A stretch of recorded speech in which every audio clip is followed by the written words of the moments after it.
In the last session, the group got taken out by 3 old ladies in a windmill. Genji, the gnomish druid, was thought to be dead, but he got better. And in an unwanted pact, the group now have to sell the pastries made in the windmill to the next town over. So the group depart the old mill and continue along Old Svalich road, heading north. They've all had a big day and are ready for a good rest, but Ymir notice that Ismark's wound is still weeping. As they set their camp up, Ymir goes over to have a chat with Ismark. Ismark, are you okay? You don't seem to be yourself. I don't think I am well. That bite from the wolf before. There was something about that wolf. It was not ordinary. I've heard of such things. Do you believe there could be something about it? Ismark says, Priest has looked at my arm, but it still bleeds. I am concerned about this. You do not think it could be lycanthropy, do you? It very much well could be. All I want is the safety of my sister, and now my presence could potentially take that away. I think I must continue along the road tonight and get ahead of you. I will stick to the road. I will head north and hopefully make it to Vallaki. If I turn, hopefully I'm far enough away from you all. If I feel unwell, I will head northeast into the mountains. Look after my sister, and hopefully I will see you on the road tomorrow. Ismark sets off. While the rest are setting up camp, Ymir gives him enough time to get a head start and then comes back to the camp. Explains to the group that Ismark is gone on ahead. All this has taken a toll on Ymir, and he decides to take his frustrations out on a tree by walloping it and driving his fists hard into its bark. While striking the tree repetitively, a bundle of leather drops out. He picks it up and unfolds it. It would seem that tucked into the fork of the tree was a bundle of clothes wrapped in leather. Unsure what to make of this, he puts the stuff aside in his pack, and the group rests that night. When Ymir wakes up in the morning, he's come to a conclusion about where he is, and he's starting to accept more and more of the toll that is upon him. Ymir removes his topknot and shaves his head. The group get themselves together and start heading north along Old Svalich road on their way to Vallaki. After a few hours' travel, where the road changes from a northerly direction to a westerly direction, there are some torn up, scattered clothes on the side of the road. The group have a look at them and recognise them as being Ismark's. This doesn't bode well for the group, now knowing that one of the few people in this plan's allies could now be possibly against them. The group continue, heading west along the road to Vallaki, just south of Lake Zarovich. Further up the road, the group see a man dressed in good clothing, but he's taking on a pack of wolves by himself.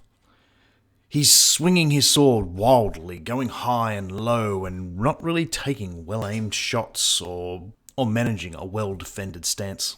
During his wild swings, he somehow ends up with his cloak over his head, and now, swinging blindly, the wolves are able to move in, grab him by the boot and drag him down. It looks like the wolves will have their way with him, but our group decide to push on up and save the man. The wolves don't offer much fight and quickly flee, allowing the man with his cape over his head to continue swinging wildly until they can calm him down and take his cloak off him, and see who exactly hides under these fine garments. Thank you, my friends. I appreciate that very, very much. I think I was holding my own against them, but their numbers were growing by the minute, and I'm glad you were here to save me. Ymir looks him up and down and says, "Oh, why yes, you were doing quite well, I guess." "But yes, I thank you. I thought I was holding them at bay, but still, I'm very glad to see you. Please, tell me, where are you going? Are you traveling in my direction?" "We are all heading to Vallaki," says Braces. "Where, pray tell, are you headed?" As it happens, I too am heading to Vallaki. Perhaps we could travel together to, safety and numbers and all. Please, allow me to introduce myself. I am Vasili von Holt, at your service." Well, that's a stroke of luck. The group lost Ismark, and in just the next day picked up a new friend who might be able to show them around a bit. Vasili seems to be a man of around Barovia, and as they travel, he talks about how he has connections in Vallaki and sometimes travels to Barovia for business. After a few more hours of travel, the mists finally part, and a few miles ahead, a town can be seen. A secure town, maybe. It's got a palisade, and looks, though hard to tell through trees and mist, definitely larger than Barovia, the last village. The group start prepping themselves before going into a town. Varicus cuts away from the group, as he knows Vistani are not welcome, and he says that he'll meet them in town. Genji uses some illusionary magic to change Irina's appearance, mostly her hair. Braces, now having learnt how to change an image of herself at will, changes herself to look human. And the group slowly approach the town. As they march up to the palisade, they can see that there are gates and guards. As the group approach, the guards beckon them. "Halt, be thee friend or foe?" Braces and Ymir both approach, and both try to reason with the guards as to why they should be allowed in so close to dark. Vasili stands at the rear of the group, with a knowing smile on his face. After watching the two of them try and convince the guards, he strolls forward. It's his time to shine. "Ah, my good guards, these people will be entering the town under my care. They are with me, so you can let them through." "Oh, sorry, Lord Vasili, we did not see you there." "Very well, they may enter with you, but only because of your noble standing and house. But we must remind them of the rules of the town, being that all people are to constantly be happy. There will be weekly festivals to keep the sadness away, and the next festival will be in 3 days. They must attend, of course, as you know. No one is to speak ill of the Baron or his festivals. There are to be no Vistani or anyone else who sympathizes with the lord of these lands who lives in the castle, and no one is to mention his name. He is only to be referred to as the devil.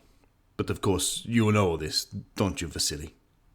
"Oh, of course, I am well aware, and I would have told them, but thank you. Thank you very much for telling them.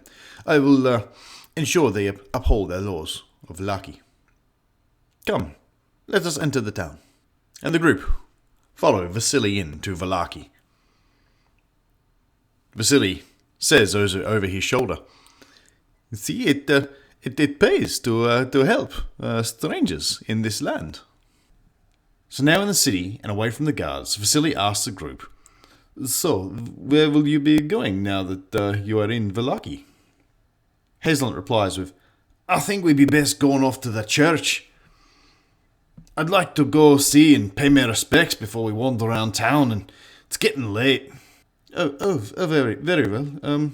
Well, I have some business I wish to attend to, so I will be catching you around, yes?" But before you do go, I would like to reward you for what you have done for me. Say I'll meet you later tonight in the Blue Water Inn. There I'll have a reward for you for what you have done for me. Please, allow me to thank you. And with that, the group decide they're going to continue on, heading off to the other end of town to where the church is. They see lots of flyers up for the last festival, and some flyers for the upcoming festival as well. While walking through town, a cowled figure slips from behind a building and joins the group walking amongst them.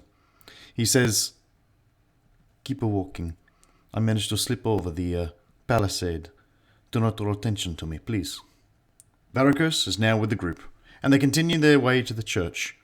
Upon arrival, they can tell by the symbols around the church it was the Church of the Morning Lord. A sermon seems to be taking place.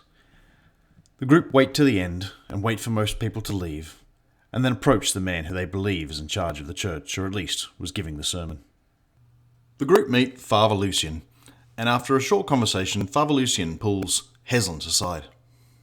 "Heslant, I can see that you are a holy man, though not a follower of the Morning Lord. Tell me, who do you follow?" "I be a follower of Thor, and part of a pantheon that doesn't seem to have reached this far." "Well, I wish to speak to you on an even level, from one worshipper to another. You see, this place is no longer sacred. You've asked to be able to keep this young lass Irina here, but I fear this place is not safe anymore. You see, this place used to be kept sacred by some old bones of an old saint, but they have disappeared. I have some leads, but I will need you to assist me, but this needs to be kept of the utmost importance for only the ears who require it. If word would have gotten out that this church is no longer safe, then who knows what could happen. The people will lose hope." Heslant goes back and tells the rest of the party, and the group come up with a plan to split in half. Some will take Irina back to the tavern and try and secure lodgings there, and the others will stay here and wait for it to get quiet enough that they can begin their search and investigation as to what happened to St. Mardikov's bones. Genji and Ymir escort Irina back to the Blue Water Inn. They meet the tavern owners, Erwin and Danica, and while dealing with Danica, a stern woman, they organise accommodation and lodgings for the group. After sitting there for a while, having a drink and a meal and talking about their situation quietly. Standing in the doorway is Vasili. "Good evening, Ms. Mardikov. I was wondering if your tavern is still running tonight." "Come in, Vasili. You know you don't need to knock and introduce yourself every time." "Very well, thank you." Vasili comes across, carrying a large sack. "And how have you found our great town of Vallaki? I have secured a number of items that I believe will help pay for the debt I owe you." "Now, these are magic items, but I must tell you, I acquired them from Vistani, so I cannot tell you if they are all working or as they appear to be. But here, I have a..." And Vasili goes on to show the group that he has a staff, a cloak, some full plate armour, and a small ring made of 2 coiled snakes.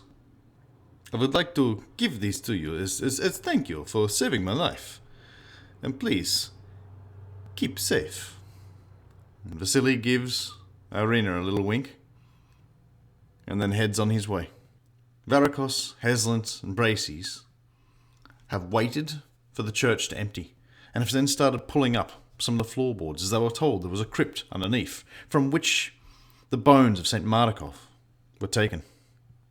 They find that someone had been here a little while ago, and the boards came up quite easily as if someone's done it recently. Father Lucian explains that he mentioned the bones to a young boy at the orphanage called Yesik about a month ago while trying to comfort the poor lad, but did tell the young boy to keep it a secret between the two of them, as it was of the utmost importance. Varicose, Heslant, and Braces get down into the crypt and have a look around and realise that someone has been here recently.